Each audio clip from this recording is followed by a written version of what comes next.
In today's video, I'm going to teach you how to use GitHub Copilot in VS Code. If you're new to these tools, GitHub Copilot is an AI-powered code completion tool that pairs with Visual Studio Code to make coding a much smoother experience by suggesting whole lines or blocks of code as you type. Let's get started by opening Visual Studio Code on your computer. You can find the VS Code icon on your desktop or search for it in your applications. Once you have VS Code open, you'll want to direct your attention to the Extensions panel. You can easily access this by pressing Ctrl+Shift+X on your keyboard, which is a quick shortcut to save you time. Alternatively, you could click on the Extensions icon located on the left sidebar of the VS Code interface. It looks like a square with a grid symbol, and this is where you can find and manage all your VS Code extensions. Now in the Extensions search bar, type in GitHub Copilot. As you start typing, you'll see a list of extensions that match your search. What you are looking for is the official GitHub Copilot extension.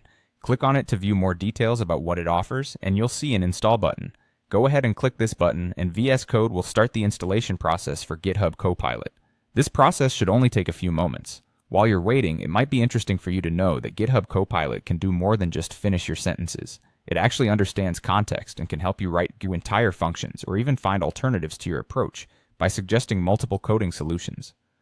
Once it's installed, you might see a prompt to sign into GitHub if you haven't already, as the extension requires your GitHub account to integrate.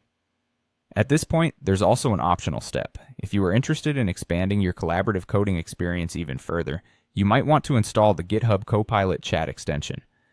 This can be very useful if you're looking for more interactive sessions, offering a chat interface to engage with GitHub Copilot in a more dynamic conversation.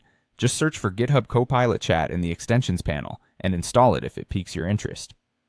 Now that you have GitHub Copilot installed, you're ready to start coding more efficiently. To make sure everything's working smoothly, try opening a new file or an existing project in a language like Python or JavaScript. As you start typing your code, Copilot will offer suggestions and complete your lines of code. It's almost like having a helpful partner right there in your computer. That's all there is to it. You've successfully installed GitHub Copilot in VS Code, and you're all set to explore its features. Thanks for watching, and happy coding.